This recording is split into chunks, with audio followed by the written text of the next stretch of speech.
Ja, hallo und herzlich willkommen. Heute aus einem eher ungewöhnlichen Setup und zwar aus meinem Streaming-Equipment bzw. aus meinem Arbeitsbereich, der nicht die Werkstatt ist. Grund ist der, ich hab's versaut. Ich habe tatsächlich einmal die Wand aufgenommen und dafür nicht mein Intro. Soll heißen, ich habe einmal zu oft auf Record gedrückt und habe die Kamera laufen lassen, als ich aus dem Raum gegangen bin, aber nicht während ich in die Kamera gequasselt habe. Lange Rede, kurzer Sinn, deshalb gibt es jetzt einmal nachgereicht aus dem Schnitt das Intro. Von daher, let's go. Herzlich willkommen auf dem Kanal von Agathor und heute widmen wir uns Combat Patrol Ausgabe Nummer 33. Wir sind bei den Chaos-Legionären angekommen. Es warten 10 Modelle auf uns im ersten Schritt und zwar heute werden die erstmal geklebt. In Heft 34 werden sie angemalt und in der 35 geht es dann nochmal weiter mit Kleben. Das Setup hier werdet ihr vielleicht sogar in Zukunft ein-, zweimal öfter sehen, weil ich ja noch zusätzliche Videos produzieren will. Und ich weiß nicht, ob ich da jedes Mal in die Werkstatt gehe. Außerdem habe ich einen festen Plan. Als allererstes bei den Specials wird übrigens meine Werkstattführung kommen. Die wurde ja auch schon ein paar Mal angefragt. Ich denke, in 2 bis 3 Wochen kriegt ihr die. Ich kündige es aber vorher nochmal an. Jetzt erstmal rein in den Inhalt. Ich wünsche euch viel Spaß. Und wie immer, wenn euch gefällt, was ihr seht, bitte einmal liken, teilen, abonnieren, kommentieren. Ihr wisst, wie das funktioniert.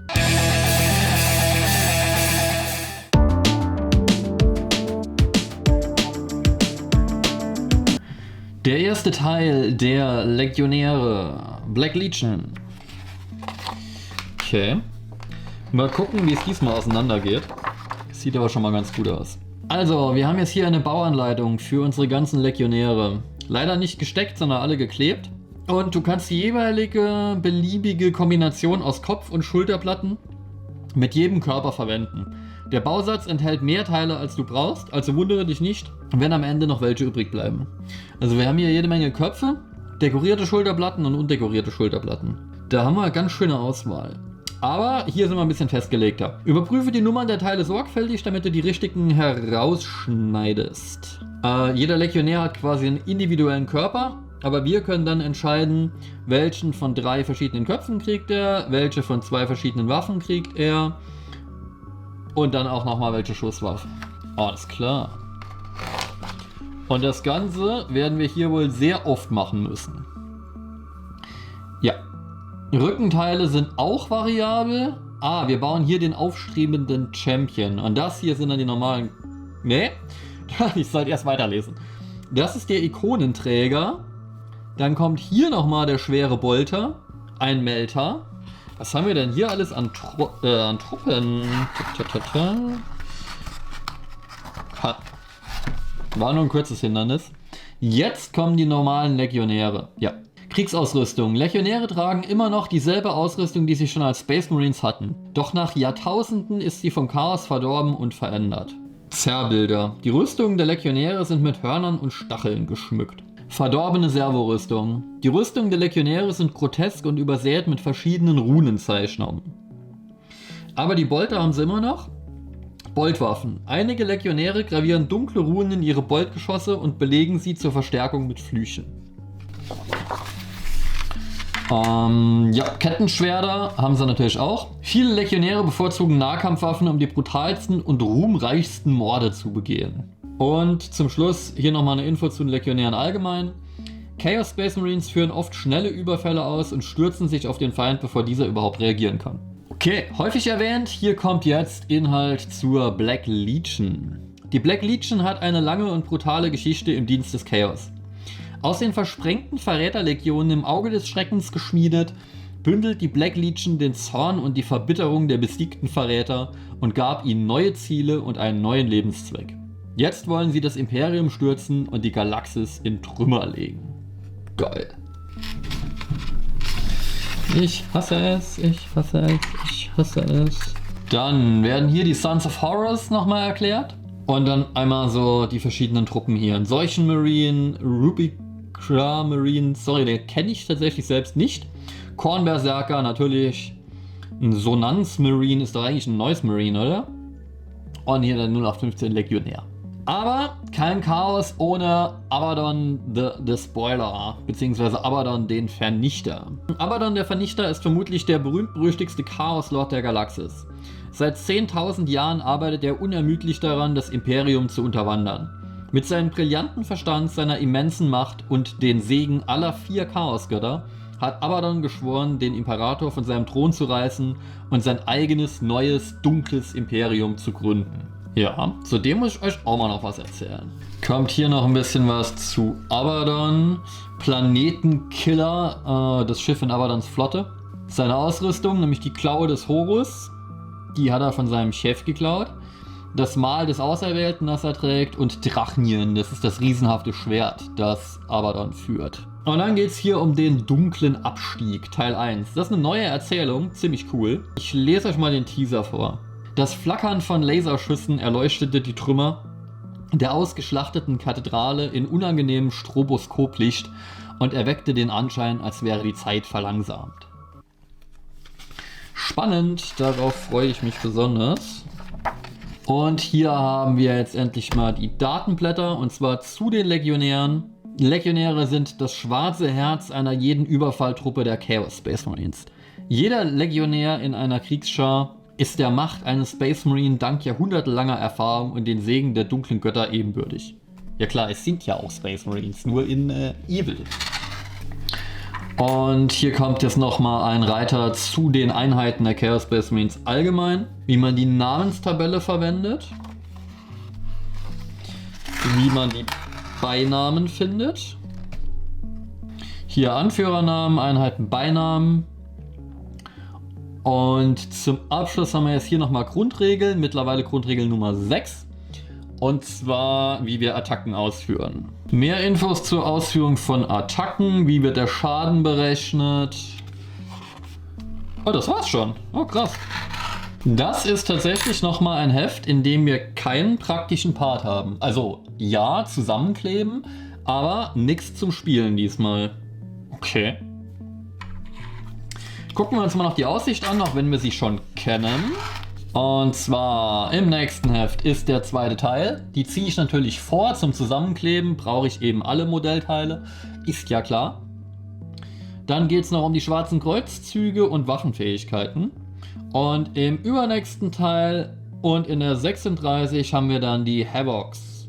Die sind auch wieder in 2 geteilt, werden zusammengeklebt und wahrscheinlich auch bemalt. Und es gibt Infos zur Rüstkammer der Verdammten. Nice! Dann gehen wir mal kleben.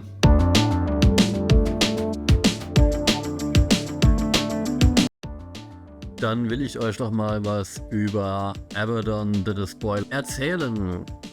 Und zwar fangen wir damit an, wie er eigentlich heißt, nämlich Ezekiel Abaddon. Natürlich ist er aktuell eine der wichtigsten Figuren in der Chaos-Lore, generell in der Warhammer-Lore. Vor allem bei der letzten Edition und dem Fall von Cadia, aber dazu kommen wir viel später. Stattdessen starten wir doch erst einmal mit seiner Herkunft, also seinem Leben vor der Horus-Häresie, zur Zeit der großen Kreuzzüge. Abaddon ist als Sohn eines großen Ganglords auf dem Planeten Kettonia aufgewachsen. Dort ist er aber in Ungnade gefallen, denn als Initiationsritual sollte er seine Freunde umbringen. Das hat er nicht getan, sondern er hat seinen eigenen Vater getötet und wurde dann zum legendären Krieger der Unterwelt, der das Königtum und die Herrschaft verachtet und Anführer verachtet, also ein kleiner Rebell eigentlich. Das Ganze sollte sich aber ändern, als er von der Legion der Lunar Wolves entdeckt wurde und von ihnen rekrutiert und zum Space Marine ausgebildet wurde. Wie gesagt, das ist zur Zeit des großen Kreuzzugs. Dementsprechend ist da auch noch Horus der Chef. Und die namensgebende Horus-Häresie hat noch nicht stattgefunden. Er ist dem Imperator also vorerst mal noch treu. Unter Horus wird Abaddon nun zum First Captain, also quasi zu seiner rechten Hand. Er ist bekannt dafür, dass er stolz, aggressiv und ja, eigentlich ein vollkommener Krieger ist. Und er ist auch einer der engsten Vertrauten Abaddons. Wie gesagt, er fungiert so ein bisschen als Er fungiert so ein bisschen als seine rechte Hand. Er sieht ihn aber auch ein wenig als Ersatzvater, steht hier im Lexikanum. Hier ein kurzer Bruch, wie immer der Hinweis, ich habe die Sachen aus dem Lexikanum übersetzt mit einem Tool und dann für mich zusammengefasst. Daher sind die Infos, sorry, falls irgendwo ein kleiner Fehler sich eingeschlichen hat. passiert gerne mal bei den Übersetzungen von Namen oder so. Und richtige Lore-YouTuber findet ihr wie immer unten in den Informationen. Jetzt aber zurück zu Abaddon. Und zwar machen wir weiter mit der Horus-Häresie. Er unterstützt Horus' Abkehr eigentlich von Anfang an, also bei dem geringsten Zweifel daran, dass Horus das Imperium verrät, bei dem geringsten Ansatz dafür, Abaddon ist sofort dabei. Ihm geht es ja vorwiegend um Horus und weniger um das Imperium. Und außerdem findet er harte Maßnahmen, Intrigen und Mord eigentlich ziemlich geil. Da kommt der kleine Verbrecherlord dann doch durch. Was eben auch bei Chaos sowieso erlaubt ist. Bei den wichtigsten Schlachten ist er eigentlich immer vor Ort, also bei dem Landeplatz-Massaker von Istvan III liefert er sich sogar ein Duell mit Gaviel Loken, zu dem erzähle ich vielleicht auch mal noch was. Er ist aber auch an vorderster Front bei der Eroberung von Luna. Und er ist so ein bisschen der Strippenzieher. Er setzt auch neben blanker Gewalt auf Manipulation vor allem. Und bei der Belagerung von Terra, also der Erde, wenn Horus gegen den Imperator vorgeht, kleiner Spoiler, wir wissen, Horus verliert, aber der Imperator ist danach auch nicht mehr zu gebrauchen, wandelt sich das Denken von Abaddon. Denn er erkennt, dass Horus für ihn hier schwach wirkt, beziehungsweise dass er mittlerweile eigentlich kaum noch mehr ist als ein Sklave des Chaos. Dadurch fängt er an seinem großen Idol zu zweifeln, vor allem weil er mittlerweile derjenige ist, der oft die Truppen zusammenhalten muss. Und er wächst immer mehr in seine Führungsrolle rein und wird de facto der Oberbefehlshaber bei extrem vielen Aktionen der Chaos-Truppen, der Verrätertruppen. Allerdings läuft er bei der Saturnine-Katastrophe in eine Falle und er leidet extrem hohe Verluste. Er selbst überlebt aber. Und als dann das Ende der Häresie anbricht und auf einmal Chaos und Dämonen und der nackte Wahnsinn um sich greifen, das ist dann auch nicht so sein Ding, ne? Er ist zwar böse, in Anführungsstrichen, aber die Dämonen und sowas findet er auch nicht so geil. Weshalb er eigentlich versucht, nochmal auf der Vengeful Spirit, seinem Schiff, die in Anführungsstrichen noch zu gebrauchenden Truppen zusammenzukratzen. Also die Chaos Space Marines, die noch nicht völlig durchgeknallt sind. Der große Wendepunkt kommt dann, wenn er den toten Horus vorfindet. Ich hab's vorhin beim Heftinhalt schon gesagt, eine der Waffen von Abaddon sind eben die Kampfklauen von Horus, die er auch direkt von der Leiche von seinem Chef da hat. Und er zeigt aber Zweifel an dem, was er macht, denn er lässt Gaviel Loken leben, der dann von jemand anderes umgebracht wird, nämlich von Erebus. Ich weiß tatsächlich gerade nicht mehr, wer das ist. Und nachdem er sieht, wie sein Kriegsherr zerschmettert wurde und gescheitert ist, entschließt er sich, er will das Chaos benutzen, sich aber nicht vom Chaos benutzen lassen.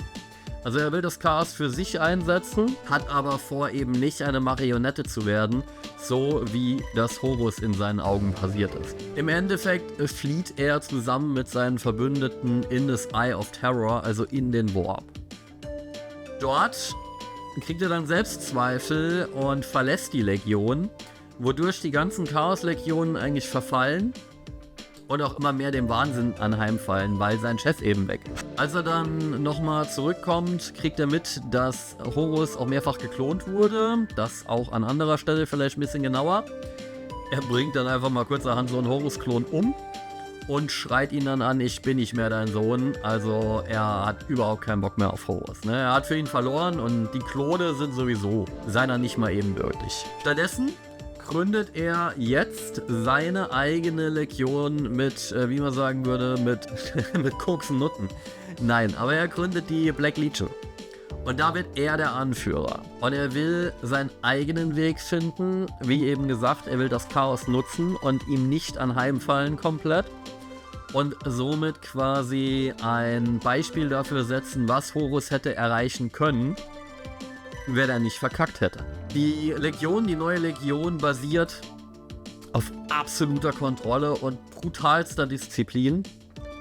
Alles, was irgendwie aus der Reihe fällt, sei es zu verrückt, zu wahnsinnig, zu chaotisch, wird umgebracht oder in die andere Richtung, also nicht brutal genug, wird alles direkt beseitigt. Ja, die zweite Waffe, die ich vorhin schon vorgestellt habe in seinem Repertoire, neben den Kampfklauen von Horus, ist eben das Dämonenschwert Drachnien. Dazu könnte ich eigentlich nochmal ein komplettes Lore-Video machen. Kurz gefasst, in Drachnien wohnt ein böses Wesen. Ich weiß nicht, ob es wirklich als Dämon bezeichnet wird, aber das Schwert ist quasi besessen. Und der Clou ist, Abaddon ist im Prinzip beinahe unaufhaltsam und quasi unsterblich. Und jetzt hat er über die ganzen mittlerweile fast 12.000 Jahre seit dem Tod von Horus und dem Niedergang des Imperators immer wieder sogenannte schwarze Kreuzzüge gegen das Imperium gestartet. Ganze 13 an der Zahl an der Stelle, wo wir jetzt in der Lore sind. Die älteren fasse ich mal nicht zusammen, die haben aber auch alle ein verbindendes Element. Dazu könnte ich später auch nochmal ein Lore-Video machen, was es genau mit den Kreuzzügen auf sich hat, warum er das tut und was er damit bezweckt. Das führt jetzt aber vielleicht ein bisschen weit. Daher nur auf die letzten zwei kurz eingegangen. Mit dem sogenannten Gothic War, also mit dem 12. Schwarzen Kreuzzug, hat er dem Imperium wirklich herbe Verluste zugefügt und da Tod und Zerstörung hinterlassen, wohin man blickt. Er hat die sogenannten Schwarzsteinfestungen bzw. die Blackstone Fortresses erobert. Das sind riesige alte Schüsse. Ist jetzt kurz geraten, die wohl noch aus dem Zeitalter der Technologie, also dem Dark Age of Technology stammen und die quasi unzerstörbar sind und unheimliche Feuerkraft haben.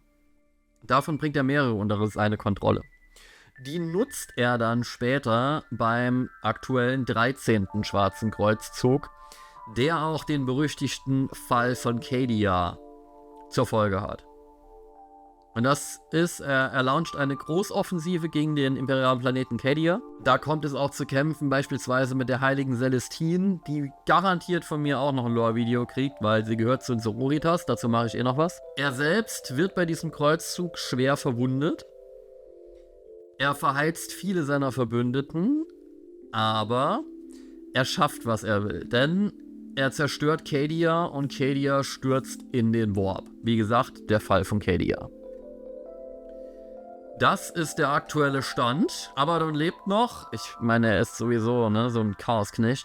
Die sind generell schwer umzubringen. Und ich habe euch jetzt schon einiges angeteasert, was ich euch noch in den Off-Texten in nächster Zeit erzählen könnte. Jetzt aber erstmal zum Fazit.